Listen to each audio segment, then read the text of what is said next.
a Greek swimmer using performance enhancers broke the 50-meter freestyle world record, and he got the $1 million prize.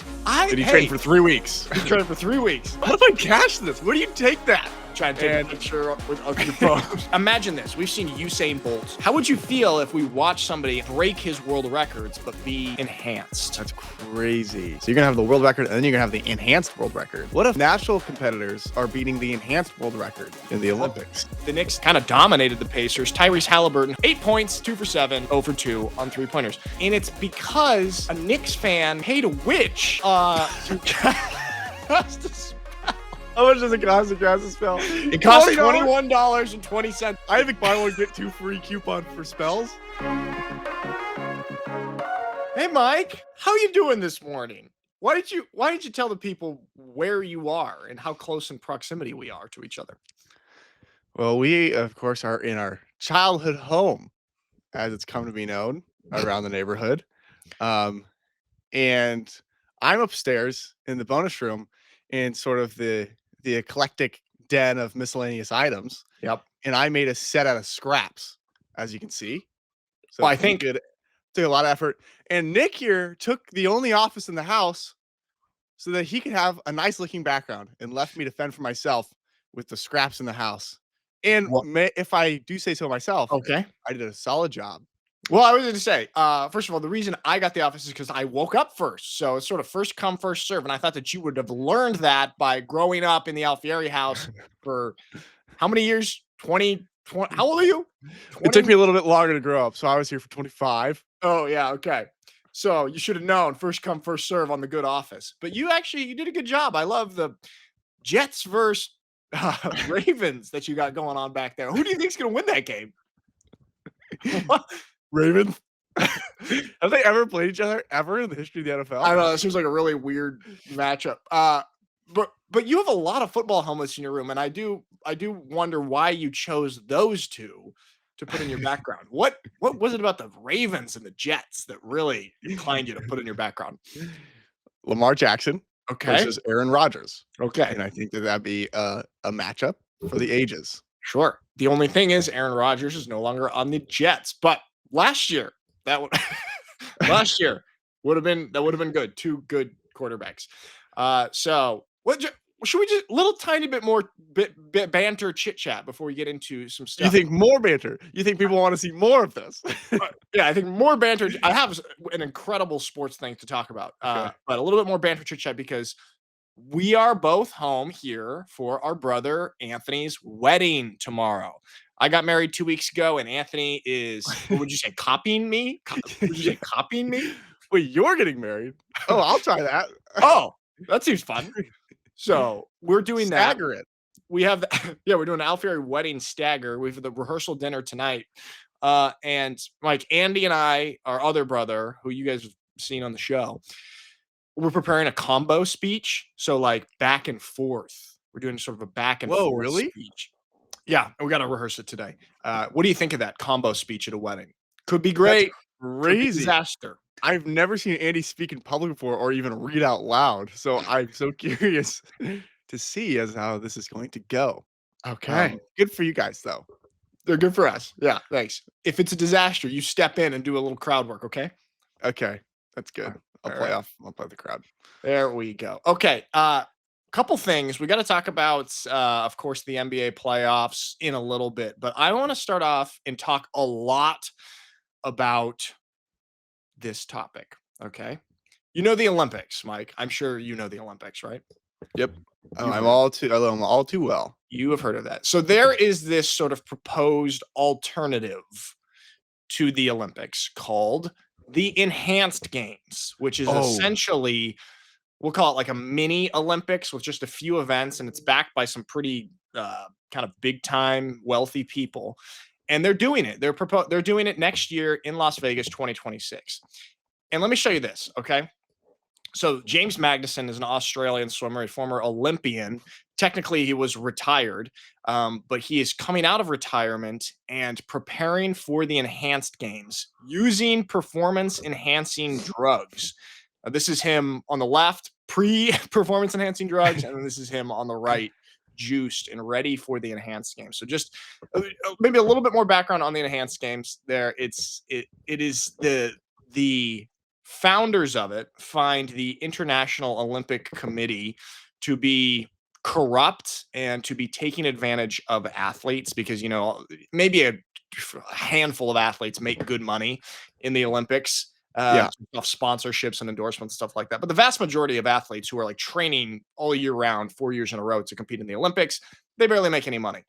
So the big draw for athletes in the enhanced games is if they break a world record, then they get a $1 million prize. Okay. Wow, that's great. So just give me your initial reaction to this sort of setup here, the enhanced games, where you stand on that, and then I've got a couple more things on it. Okay, that's fascinating. $1 million prize if you beat a world record. Now, it's a world record of somebody who is not on PEDs, correct? Yes. You have to beat like a non-enhanced. Please use the proper terminology, Mike. Okay. Okay. They're enhanced or it's not steroids. It's an enhancement. It's an enhancement. It's like this is like Austin Powers. Yes. Okay. That's crazy. So I feel like they're gonna be dishing out a lot of $1 million prizes.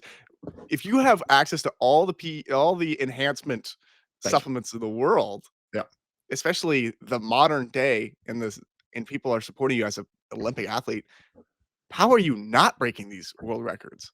I think they're going to be dishing out a lot of money, and but I do think it's going to be really entertaining to watch.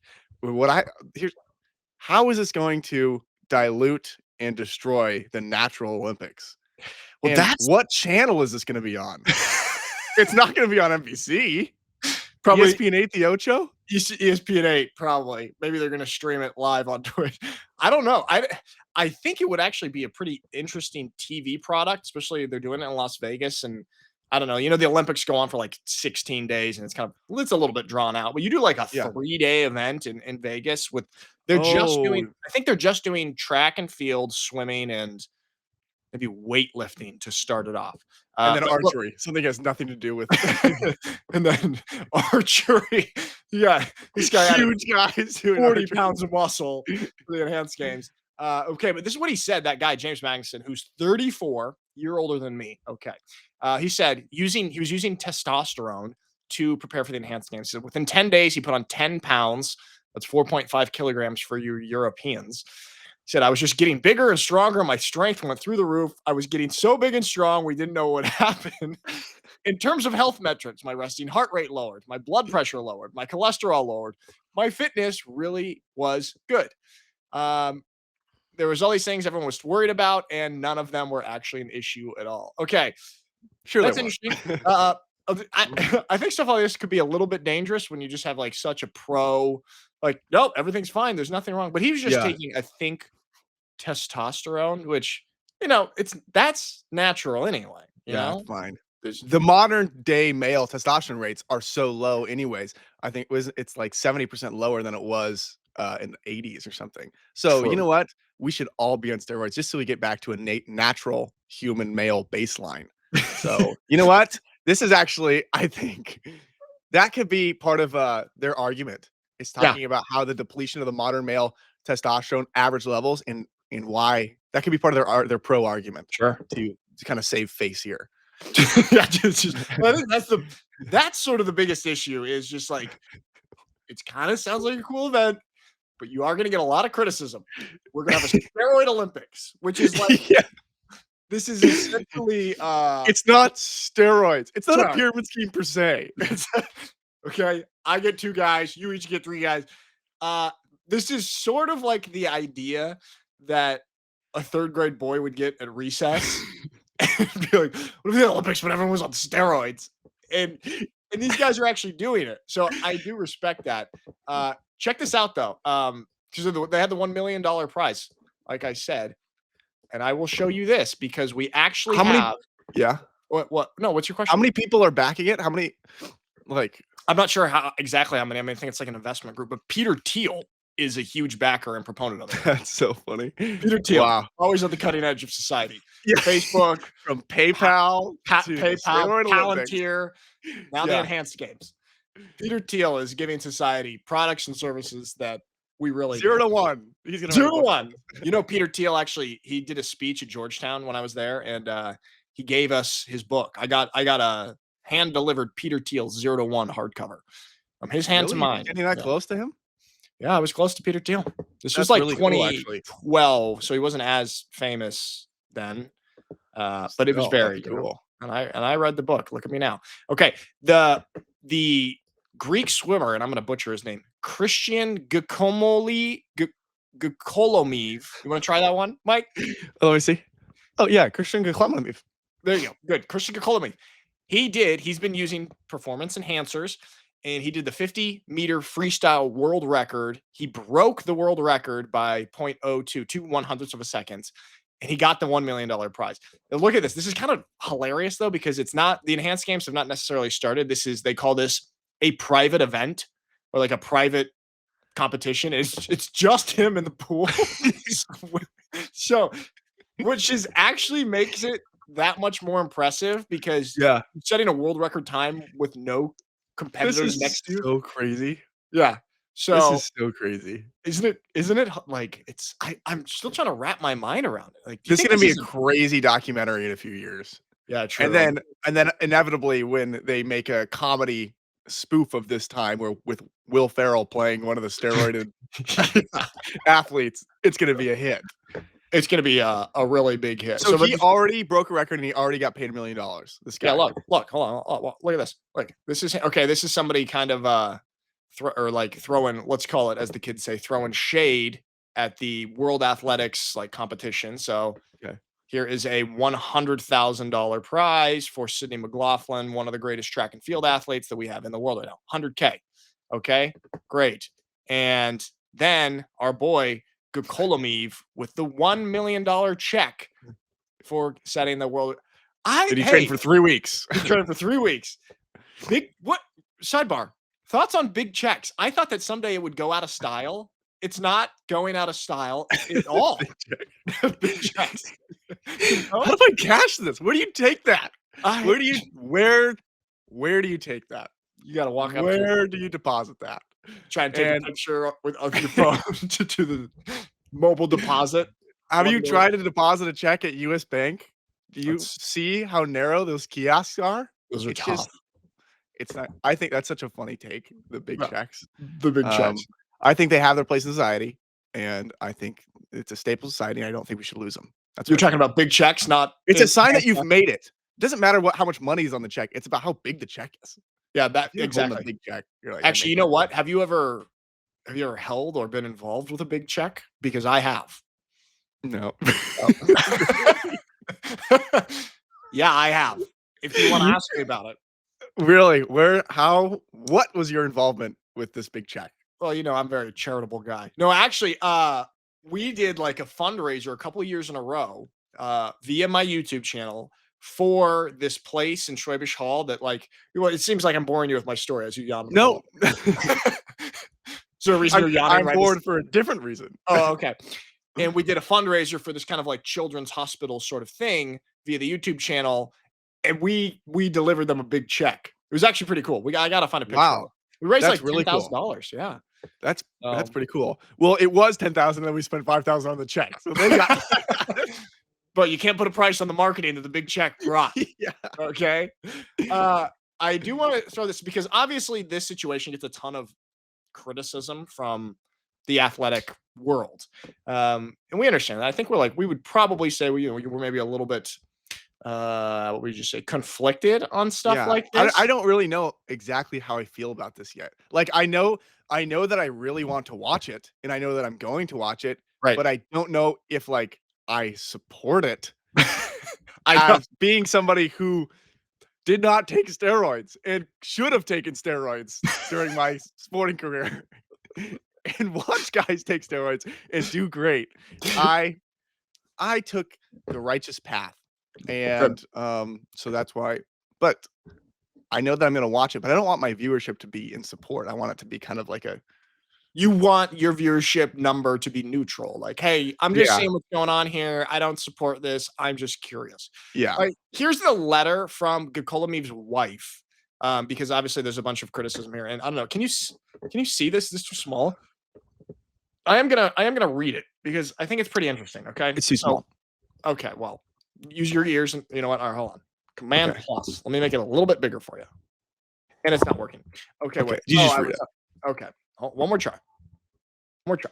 Is that going? Is that all right? All right. That's all I got. Okay, let me read it. This is from the wife of Kristian. My husband, Kristian Gkolomeev, recently retired from traditional competitive swimming and made the bold decision to join the enhanced games. With the support of their team, he legally took doctor-prescribed performance-enhancing compounds and achieved the goal that was set for him, to break a world record in swimming. And he did exactly that and earned the $1 million prize he was promised. It was a business decision, plain and simple. Kristian has always been one of the best in the world in his race. He represented Greece in 4 Olympic Games, placing blah, blah, blah. Whenever he did, he's been at the top of the sport for years, not by luck, by relentless hard work. For 13 years, he was in the WADA testing pool. For those who don't know, that's like the World Athletic Doping Association, something like that. This is what we had to, this is like the drug testing organization that we had to deal with football in Europe too. Required to report his location 365 days a year. Whether we were at home, at my parents' home in Texas, or traveling through Europe, we could be woken up at 6 a.m. by a knock at the door and a drug test. And there were, over and over again. And through all of that, not only performance enhancer he ever took was creatine. No state-of-the-art labs, no behind-the-scenes support, no shortcuts, just pure talent and grit. And for that, he was paid as little as $5,000 a year, even while ranking in the top 8 in the world. No Then the Enhanced way. Games came along, and Kristian has supported the way of the elite athlete should be. They pay him more in 1 month than we used to receive an entire year. They care for him medically, emotionally, and financially. They treat us like a family in every way with transparency, dignity, and trust. Those questioning his health, Kristian isn't taking anything now. He took a small medically prescribed dose for just 12 weeks under supervision and won't take anything again until next year's preparation begins. This isn't abuse. This isn't a secrecy. This is a legal, transparent, and structured plan that was designed to help him perform, and it worked. Let's be clear. He didn't break any rules. He's not doping. Everything he did was legal, medically supervised, and in the mission of the Enhanced Games to create a transparent platform where athletes are empowered, not punished, for safely maximizing their potential. And before you judge it, ask yourself honestly, why do you go to work? To get paid, to support your family, to be recognized for what you bring to the table. That's what a job is meant to do. Reward your effort, time, and skill. For over a decade, he gave everything to a system that gave him almost nothing back. He trained harder than most people can imagine, followed every rule, made it to the very top, only to earn less than a livable wage. Now he competes in a very different arena, honestly and legally, and with full transparency. And for the first time, he's being paid what he's worth.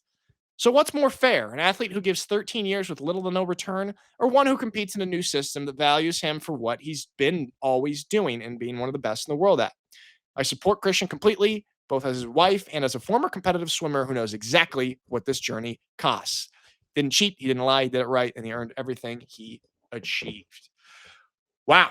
Okay. Thoughts on that, Mike? What's your initial? That completely changes my whole opinion. I forgot about athletes being compensated fairly for. Yeah. I love it. I am all for this now. I forgot. Yeah.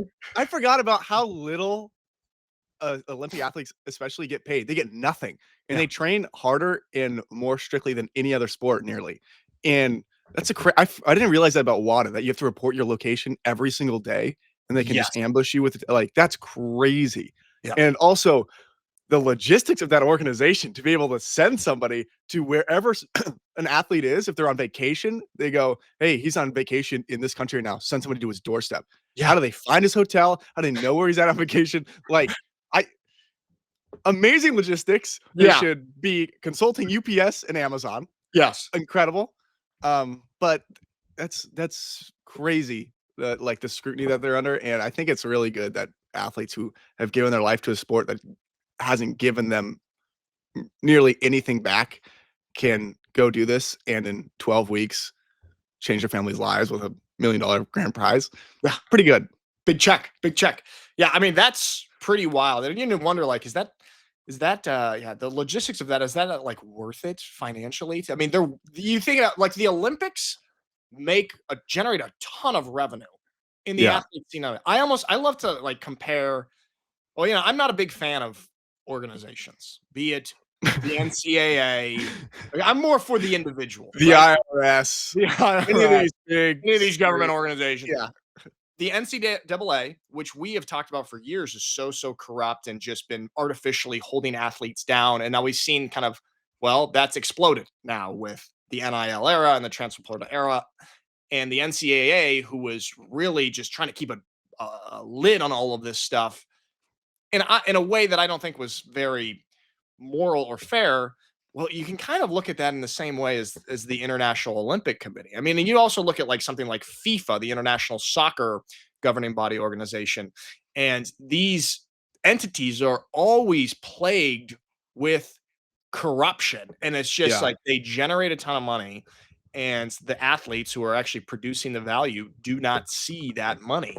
And so, in that sense, I am quite glad that there's at least this opportunity for athletes. And it's a lot of the ones they're talking about. Like I listened to a podcast with the founders of the enhanced games, and the athletes a lot of times that they're going after are not ones who are necessarily in their prime, but maybe athletes who are a little bit older, like this James Magnuson swimmer guy. Yeah. Who's 34, he's outside his prime, and Pull him then out of retirement.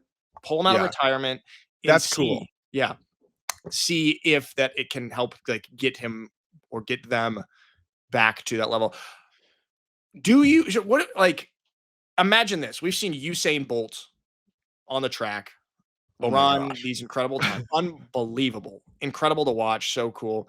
How would you feel if we watched somebody on the track break his world records, but be enhanced? Oh, yeah. That's crazy. That's so crazy to think about. Yeah. And then when you're watching the Olympics and they have that bar of like, okay, this is the world record, and you see the actual people, how close they are.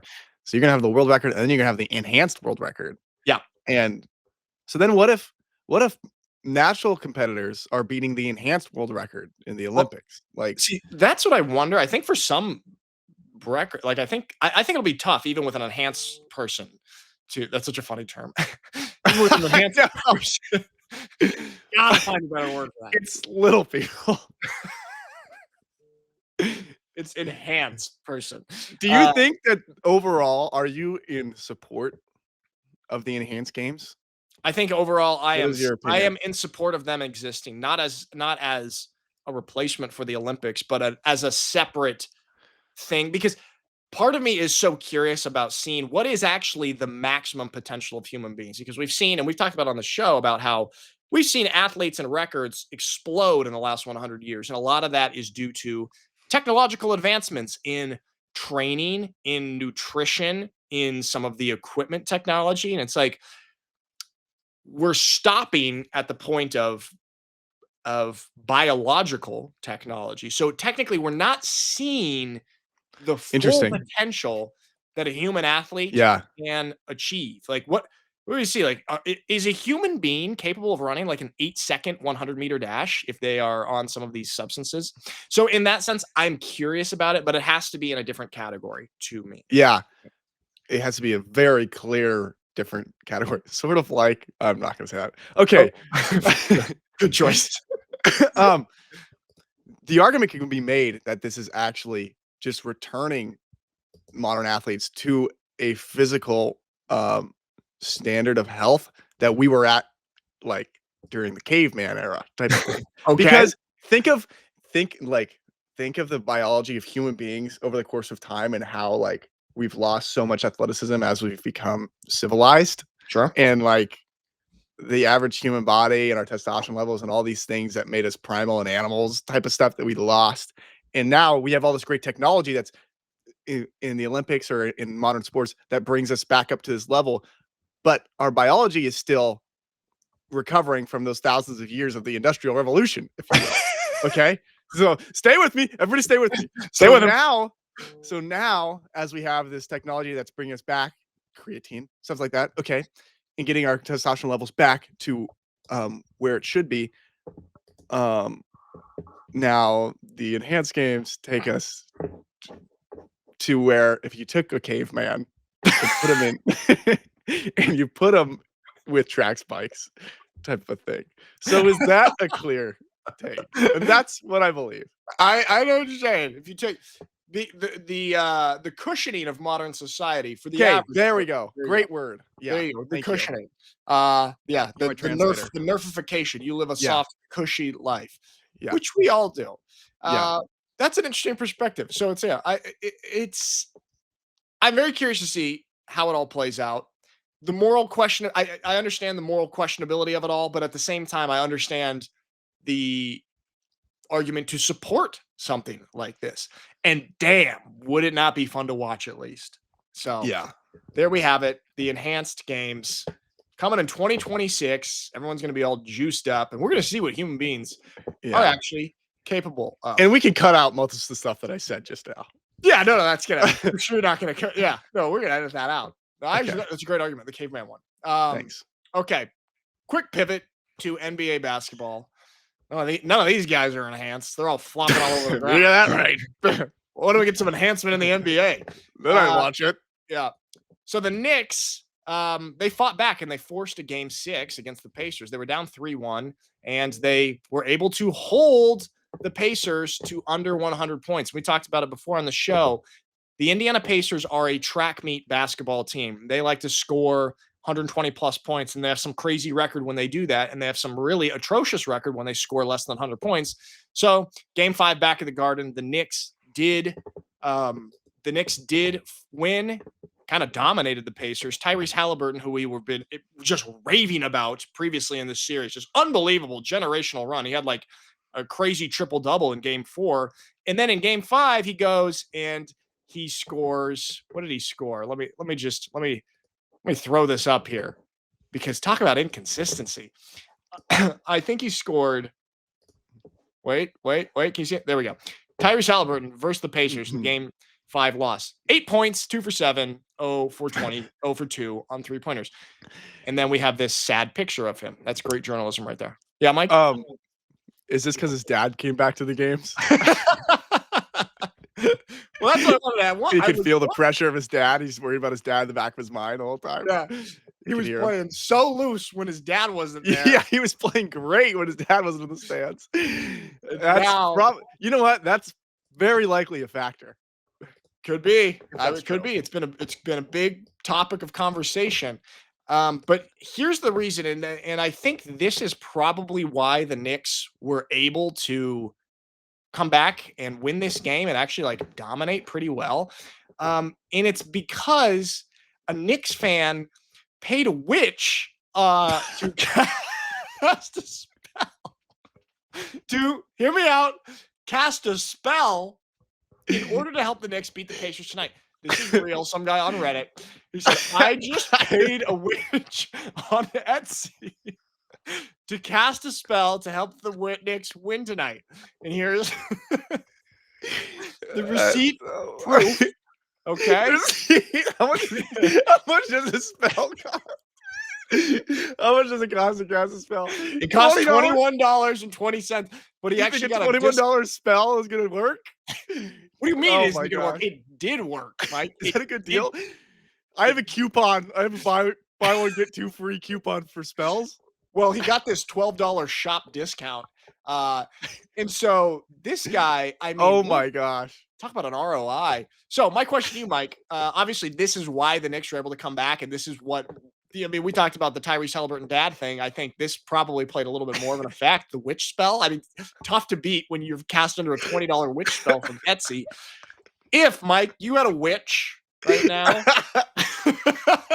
hear me out. If you had a witch right now who would cast a spell for you, what would you have it do? You have $20 and you can buy a spell from a witch. What do you do? I would $20 spell. $20 spell. I would cast a spell on some NFL scout to give me a tryout. That's what I would do. Okay, there we and go. Be under the spell. That's more of a $40 spell. Okay. Do you think she has a payment plan? Yeah. Here's what's so funny. Klarna. Klarna. Okay. This is so funny. Okay. But somebody really lists themselves on Etsy. And somebody is filing taxes underneath this business of witchcraft. And said and wakes up every morning and goes, "Oh, I gotta go to work," and sits down at her computer, opens her emails, and goes, "Oh, I cast all these spells today," and sometimes she's swamped. Sometimes she has a lot of spells and she can't get up to all the spells. And she's just a regular person going to work like the rest of us. But she lists herself on Etsy and she's built this business and built this career of witchcraft. Sure. And she's self-taught. Obviously, she didn't go to school for it. I think if she went to school, well, that's a very unfair judgment to make. That's true. Maybe she went to Hogwarts. Okay, there you go. I just think it's so funny to picture the witch. Do you think putting a listing up on Etsy? I know. What's her LLC called? That's absolutely hilarious. So, and this is actually great marketing for her because this went viral and it actually worked. So, her publicly, everyone's 1 for 1 on the spells. So that's sort of the thing. NBA Twitter is so funny. It's unbelievably funny. I know we like the NFL more than the NBA, but NBA Twitter is the best ecosystem. You think? Yeah, it's so funny. What do you think about this? Because the NFL is so intensely entertaining, people can be so focused on it. But the NBA, there's a lot of lulls, okay? Sure. And there's some boredom and the ratings have dropped. And so people have to be creative and find new ways to extract entertainment out of the NBA. And so it forces more creativity. It's like kids who grow up with no toys. And so you have greater imagination. Right. Fans of the NBA, they get struck with boredom. And so they have to create such funny memes to keep the engagement. I think that's a great argument right there. We see a lot of the great art that's created in a society from people who had struggle. NBA fans, they have struggle because the entire regular season is really boring. And then we get here to primetime playoffs and they're performing for us really well. So I think that's a great theory. There's a lot of credibility to that.